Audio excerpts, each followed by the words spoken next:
Guess it's, thank you, Nelson. Okay, the topic this morning is the building committee, and first and foremost, in Psalms 127:1, it reads this way: "If the builder is not God, it is in vain." So it's Psalms 127:1. "Unless the Lord builds the house, those who build it labor in vain." Now I will be inserting some of my personal experiences, give some history maybe, and behind-the-scenes glimpses of what goes on a project.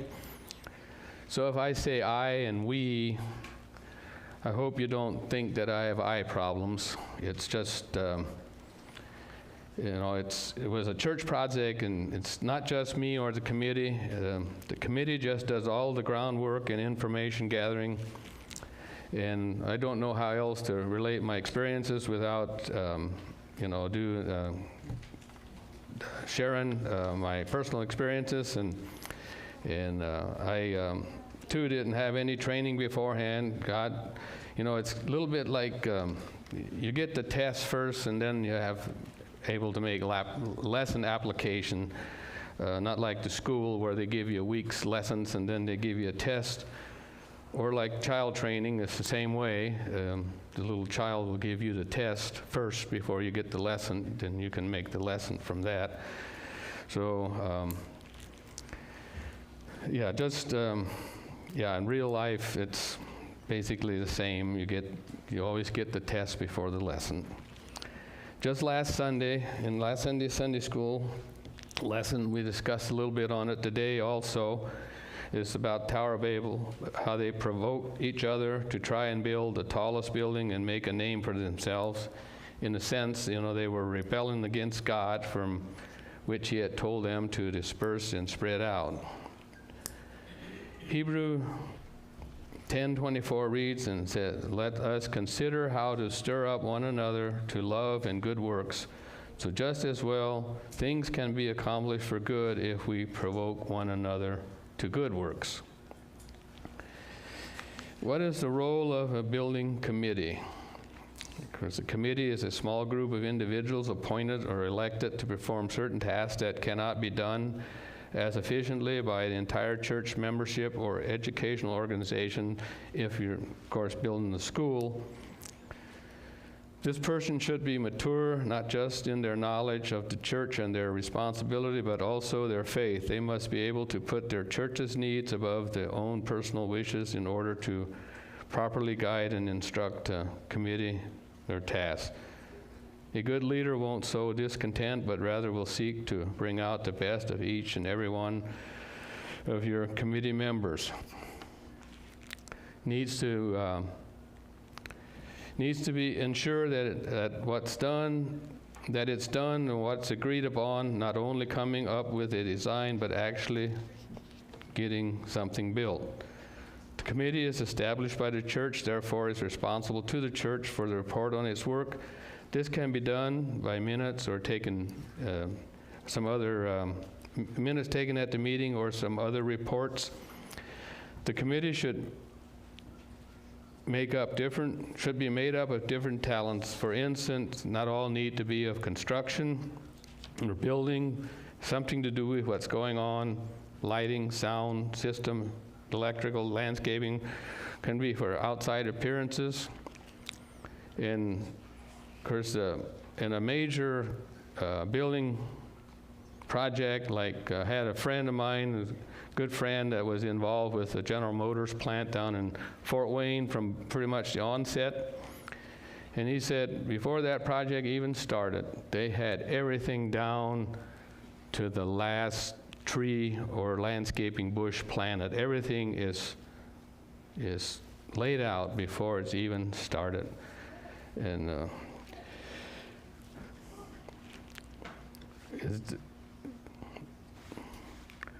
being on a building committee is often a once-in-a-lifetime experience where there is no training beforehand.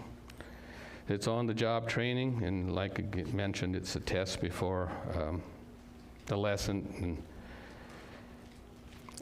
Aurelius and Tinianus, Marcus Aurelius Atinianus, was a Roman emperor from 161 to 180 AD, and a Stoic philosopher known non-contemporaneously as one of the 5 good emperors. And he made this quote: "The opinion of 10,000 men is of no value if none of them knows anything about the subject." And he also the one that quoted, "The happiness of your life depends upon the quality of your thoughts. Therefore, guard according and take care that you entertain no notions unsuitable." This can apply in any place or life and task that you have. And it's said that the lowest form of human intelligence, it's said that an opinion is the lowest form of human intelligence. Unless someone asks for it, it only serves self. But in a committee, opinions are asked for and needed, or call them suggestions if you like.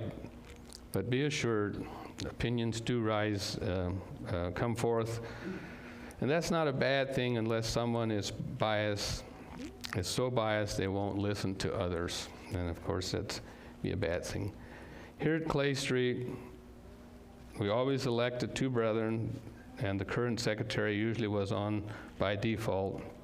And I would recommend that it's always good to have an odd number on the committee so things can move out of the committee. That way you don't get any tie votes. And researching public opinion, they suggested no less than 5 and no more than 10, but that would always, of course, determine size of the project or organization. Organization first needs to organize. If the church hasn't selected the chairperson, the committee needs to do that. Determine how often to meet and where. Can also decide if the meeting are formal or informal. And that again, if it's formal or informal, can pretty much determine how the chairman wants to operate or how they size the committee. Space needs, you'll need plenty of space so you can spread out your material. There'll be a lot of material to spread out, and material samples and papers and material samplers. And of course, if it's a new project, another space needs is, of course, for the project, they have to have the ground to do what you plan on doing. Contents and constraints. There's always constraints. Zoning permits, local and state to acquire, and of course, ADA compliance. When we started here at Clay Street, we first went to the town hall and explained to them what we'd like to do and what they allow us to do. And we had, of course, we had sidewalk and entrance issues. We had to flip this around. And, when we were on the trustees, a group of us trustees came down, the ones that were trustees at the time, and we actually strung a string on the back to see if we could put the drive in. And it looked kind of high, but we thought we could do it, so we asked Town Hall if we could discontinue the sidewalk out here where the entrance come in, and they said we could. So, and then after we got the building, and when we were doing it, we put the drive in. We discovered that by cementing the bottom step up on that entrance there, that we could maintain our legal grade for sidewalk. And they were well pleased about that then when we did, so we didn't have to cut the sidewalk off. The handicap entrance is why the carport is there, and everything is a flush entrance and no steps. And then we asked the town hall if we could continue the alley on out to the other street for complete the driveway, make a new driveway. And of course they said we could. We had told them that it would be no expense to the town of Bourbon. And then when we got to excavating, why the neighbors complained, they were worried that all our surface water is going to run into their yard. We could have told them it's not our fault, they live down in a pond, but legally, the neighbor is not responsible for your surface water. So I said, okay, with the town hall made contact right away, and so I said, okay, we'll tip the driveway up so the water doesn't run off. And by doing that, we had to put in another catch basin, which wasn't in the budget, but that's what we had to do then. That's why the second catch basin is out there, to catch our surface water, so we can have the town and the neighbors, everyone happy. So that's why that's all came about. So if you are on a committee, rest assured that you can have opportunity to use, exercise your PR skills, because things come up. In both times, my involvement was using existing buildings, and of course there's a budget and the funds. You have to manage the budget. Usually the amount is set, and we have, when you spend somebody's money, you want to do just the same way you would your own. Just because somebody else is furnishing doesn't mean that you should operate different. And schedule and method, the committee needs to set and monitor the schedule, which includes finding contractors, common responsibilities and duty of building committee chairman, schedules and presides over all building committee meetings. Create an agenda for each meeting with the board, architect, contractors, and so forth if they are present. The chairman needs to stimulate and get all the experience and abilities the members possess, guide and direct each member of the committee in gathering information, getting quotes, and fulfill the committee's purpose. This church remodel job started with trustees by default, as committee was chosen, before a committee was chosen. And we were exploring options and what could be done, and hired an architect to come in and give us some advice. And of course, once it was decided to move forward, is when the committee was installed and dedicated to project. And I was on the trustee group at that time, and then of course I got moved to the building committee. And then I remembered some of the advice the architect had shared with us as trustees, and we considered them and used them, some of them. And he had recommended to us that keep your foyers wide and open. Don't restrict people's movement. And keep lighting slightly subdued. He says, if you light up your church in the foyer after the service, the people are gone. He said, if you have it wide where nobody has to bump into each other and lighting subdued, they'll stay and visit. And I think it's working for this church. It's really nice how people just stay and visit after church service. Our main instructions and objective for this remodel job was to make it handicapped accessible. That's why it started, and again, that's why we put the carport and the drop-off out front and made everything flush entry, no steps from foyer to sanctuary. Church involvement, voting down different opinions, color, styles, prints, and so forth. And we originally started, we had 3 different prints we had church had choice to vote on. And here in Corinthians 12 it says we can apply the one body, many members, and on that. In 1 Corinthians 12:12, just as the body is one and many members, and all the members of the body, though many, are one body. And of course, by the many members, there's safety in multitudes. Proverbs 11:14, where there is no guidance, a people fall, but in an abundance of counselors there is safety. Proverbs 15:22, without counsel plans fail, but with many advisors they succeed.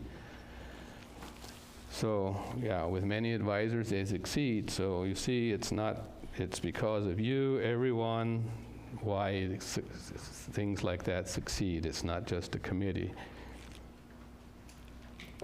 We had a brother in the church one time that when he was chair and something, you had no idea what his preferences were. And I was always impressed with that the chairman could vote down issues and nobody had a clue to what his choices were. Of course, if you listen to political news and the politicians today, they call that election interference. So, can also get feelers from people not on the committee, other experts in the field, other people's suggestions, form subcommittees to help. You know, we had done that. We formed a few subcommittees, and one was decorating. And, you know, that gets others involved, but researching, one of the things that they suggested you do that, form subcommittees, but they said you have to be careful because you can, if you make too many, then you create the opposite effect and starts confusion and too many things involved.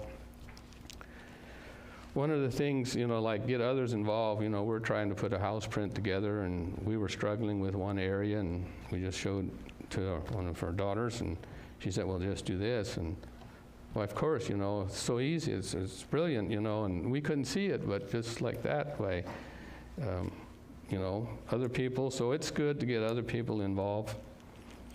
Once it's voted down by the church majority vote, you are not standing alone.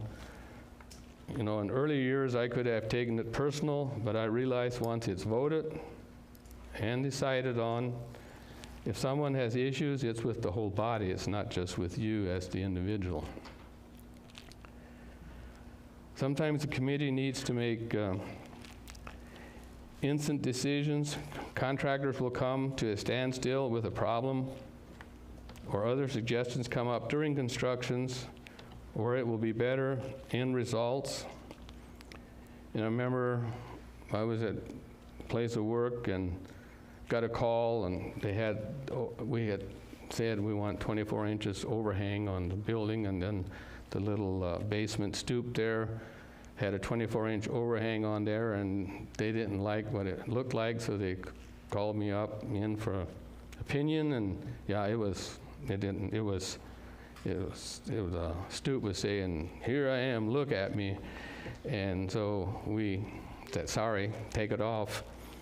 And so he did, and you probably never noticed it, that it doesn't look out of place or anything, it just blends in. And another issue was the men's restroom. We struggled so long with the restroom, we just couldn't get it big enough. But we finally just settled what we had, and then during construction, they called me in and said, hey, you know, we can shove that vanity out over the stairway and still have our legal clearance code. And that little bit, I don't know, it wasn't the full 22 inches, but that little bit made so much difference in that restroom. And then, of course, the drink cooler was going to be installed and didn't like how it was set, you know, out on the wall. It was just like asking to be knocked off. So I said, let's set the wall in a little bit. And by that, doing that, it also allowed us to blind off the opening of the men's restroom, which we were struggling with for a long time. How can we camouflage that a little bit and make it a little bit more pleasant? And that solved that problem. So during construction, even the contractors and so forth, and see things like that, and that nice little offset there just blinds the entrance. When you open the door, you just blinds it off a little bit. The church needs to trust and give the committee authority in those urgent matters. The only time there would be a need to revisit a situation, a decision is if it's discovered that if they do this or that this will be totally wrong or will be something code-wise, and then of course it should be the body. I feel the body of the church should be involved if a decision has to be revisited. I shared some of my experience with other committee members, and they also shared theirs. And some examples that one of them had given is they had chosen their fabric and carpeting and one of the sisters that wasn't there, that they asked him, what did they choose? And he said, this, and handed, no, not this, and threw it down the pew and said, picked up the other one, this. And he said, sorry, the church voted for the other. And so it's, some people aren't happy, and another, his take on that was, he told me his take on that was, it gave him much opportunity to forgive. And another shared his experiences of, they were doing a fellowship hall, and some of them wanted a dual purpose where they could use it for recreational versus just a fellowship hall. And the church voted for just a fellowship hall, and then in the meantime, one of the brothers, he came and oh, they had already had trusses up and had the trusses ordered, and he says, you have to stop, this isn't going to be high enough to do this. And some of the more inexperienced committee members, and what do we do? And when one of the other ones said, well, I think we just go on, the church voted this way, and we'll just continue. So there's, yeah, even after church votes, some churches have experienced that people still wanted their agenda pushed through. And yes, my ears were closer sometimes than some of you thought, you know. But project that I personally never had the experience in, but what I want to say is I want to thank all of you that I never had to experience any of those in any of the projects that I had to do. You know, I mentioned like earlier about getting others involved, and I took a color sample. We had the wood chosen already for the pews, and the committee already had two of them selected. So I just thought for anyhow that I will take it to my place of work, and I took it up to the interior decorator and showed him the wood that's selected, and gave him the book of the carpet and the pews, and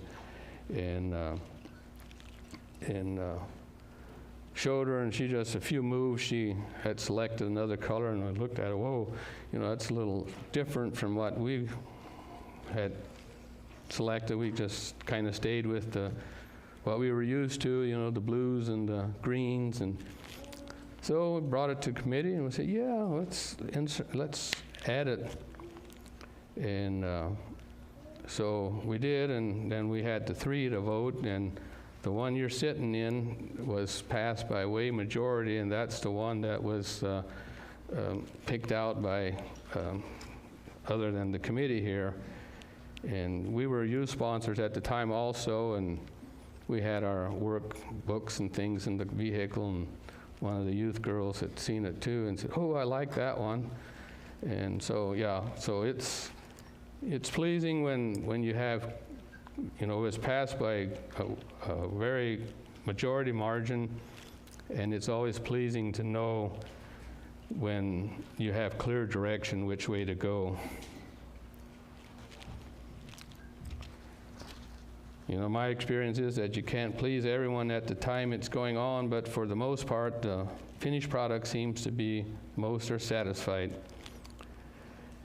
And that is why it's important to stand on the church's majority vote decisions and move forward. Things must move forward even if there's other strong opinions. You know, during the actual construction phase, you know, I would have sometimes voted for different from what the church had, but after the job is completed, I'm glad I didn't get what I wanted, because I'm pleased with the way it went. And you know, it's always, I mentioned earlier, it's always nice to know if it's majority voted, because you have clear direction which way to go, and you also know that the majority of the people are satisfied. If you have a tie or one off from a tie, then you know that half of them are not pleased with the way it went. So it's always pleasant when it goes majority. it was brought up at a school board meeting one time, a workshop meeting, how if one just tries to please everyone and sway to everyone, they don't stand for anything. In my research, it mentioned that even church splits have happened during building projects, and we bless God that the churches that we know have never experienced anything such. We all have strong opinions and can't understand why others just can't get it. As much as we like ours to be respected, we need to learn to respect the opinions of others also. Another, for instance, is I used to go up to Stormer Lake in Canada a lot for work projects and so forth. And when you look at the First Nation people, it's, nothing, doesn't seem like any progress is ever being made. So I asked the caretaker up there in Stormer, why is it that nothing seems to happen and no progress is made? And he says, all tribal members have to be 100% agreed before they can change anything. Imagine this church trying to make changes, and me being one of the oldest would say, no, it's always been this way, or I never needed it before. I live without it all this time. And we would, I think majority vote is a way that needs to go and move on. It's also good to get younger ones on with the older. After all, they are the ones that will inherit it and will have to take care of it after us older ones are gone. You know, they know what's the latest and they have different ideas. And so, yeah, mixing the latest with something practical, make practical. As I mentioned earlier, where everyone must agree, there seems to be no progress made, or if everyone is passive and just agrees to whatever, you won't get it right either. Can we say no pain, no gain? Yes, I would say we've experienced a little pain in some projects, but with discussion and different ideas is how you get it right. And yeah, I mentioned earlier, thankful and grateful that we'd never had to experience what others had shared with me. Philippians 4:2, I entreat Euodia and I entreat Syntyche to agree in the Lord. The two ladies there, don't know what their difference were, but Paul here was earnestly pleading with them that they obviously disagreed about something. It seems they were at variance each with one another or with the church, but I doubt if it had anything to do with building committees. Of course, in the early churches, how they were meeting where they could and anywhere. But Paul was pleading with them to agree on something, and said, I entreat Cynthia to agree in the Lord. And Cynthia, the two ladies. So So obviously, disagreements are not new to our time. But the same as back then, it needs to be worked out and for the Lord. Romans 12:4-5, for as in one body we have many members, and the members do not all have the same function. So we, though many, are one body in Christ and individually members one of another. One body in Christ, if this is considered, then I think the builder is God, or at least everyone is building for the honor and glory of God. I encourage anyone that's asked to serve, give it your all. Every committee that I've ever been on, everyone had another full-time job.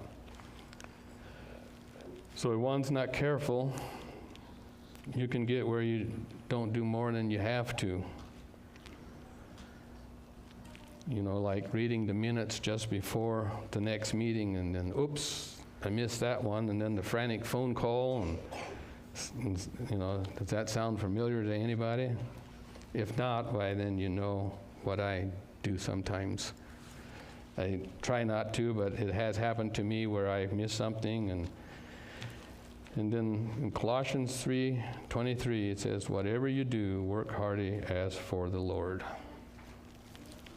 And I guess I'll open it up for questions, and if you have any questions that you'd like to ask.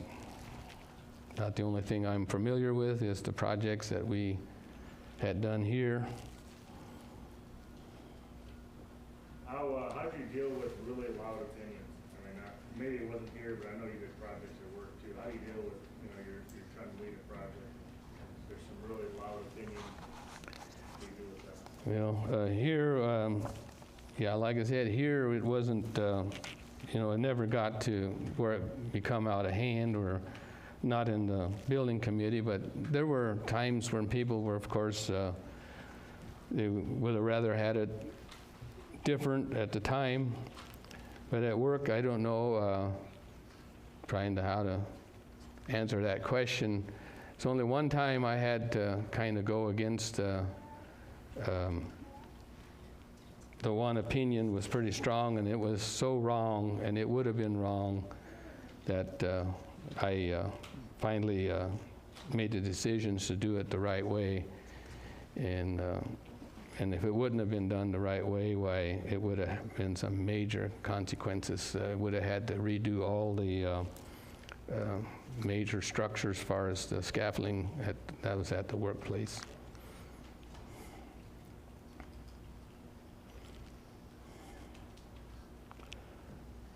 Yeah, the best thing to do is try to negotiate, and like I said, the only opinions that are, like that are the ones that people aren't willing to listen to others. Then it can be very frustrating. You mentioned this a little bit, but then the flip side of that, of course, is dealing with passive people. I don't know if you've had that where no one seems to care. That's, to me, that's terrible too. When Yeah. you have an opinion, what do you do with that? I guess you'd be the one member committee. You get everything your way. No, I've never had the experience, but that was brought up. That is, reading things that can be a problem, because very likely you won't get your project right, or it's like a one-man committee, and it's all the way the one person wants it. What do you do if you have a 50-50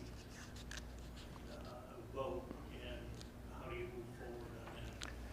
Well, I normally, as chairman and committee members counting votes and so forth, I normally don't vote. Very seldom had to. I don't know if I ever had to in any of these projects, but then I would vote and not let anybody know that I voted. And then that would be a one-man committee again. I'd have it my way. So how else you do it? You have to vote it down, majority vote, and move forward. If it would be real sticky, I would advise maybe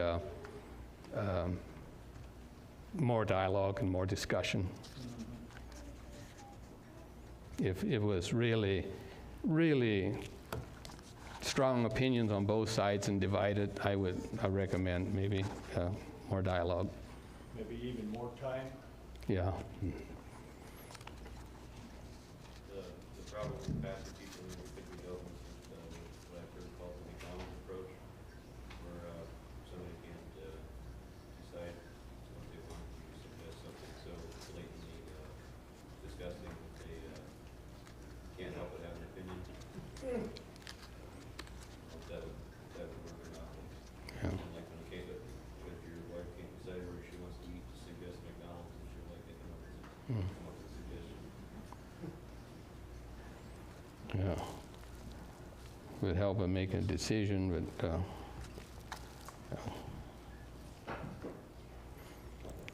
like talking about a wife's decisions, just a side note here says, don't laugh at your wife's decisions, because you were one of them.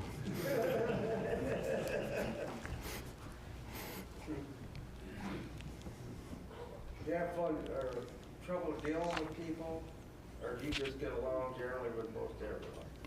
No, I'm strong-willed too sometimes. No, in those situations, why, no, not really. Yeah, just when this church was being built, we voted on the 3 prints, and of course mine wasn't selected, and I called the contractor up and I said, they ruined my project. And but I'm very glad and happy that my idea got ruined, because I'm happy with this.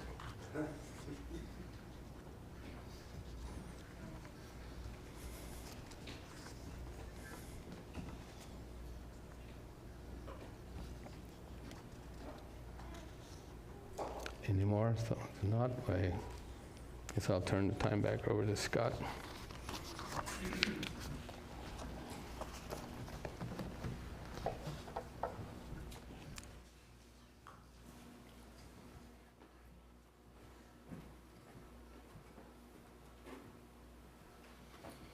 Thank you for sharing, Paul. It's very interesting to hear some of the history that happened in the projects here, and I think if I remember right, as we were going through the list of topics and people to talk about certain things, I think you were pretty heavy on the project side, because I think you've done all the projects, and it's been good to hear your experience in that. I think some of these topics, of course, are very practical, just like this morning, but we have to know how to do that well, just similar to meetings. If we don't know how to lead a meeting, or how to be in a meeting, or how to talk, or if we don't know how to run a project, it can, like you said, it can cause splits and cause hard feelings when it really wouldn't need to at all. So thanks for sharing this morning. Really appreciate your insights, talking about your life story, your stories, I guess, in managing projects. I think, are there any announcements yet today? There's Father's Day gifts back there. There should be enough for everyone, all the men age 21 and older, so take a gift card and a candy bar. Okay, thank you. Anyone else? Okay, why don't we stand for prayer? God, thanks for just being here this morning. Thanks for your presence here, and just thanks for the work Paul has done over the years in projects, and just pray, God, as we hear his story, God, and I guess our goal is that we don't have to learn everything the hard way, but that we have some lessons and some discussion before we get there. Pray, God, that you could bless our time together this morning. Help us to all take some things we've learned and to put them to use, God, not just wait until we're in a somewhere where we need it and then try to figure it out. But just pray, God, you just bless us as we go from here. Pray that we could be faithful wherever you take us this next week. Pray this in Jesus' name. Amen. Okay, we're already dismissed.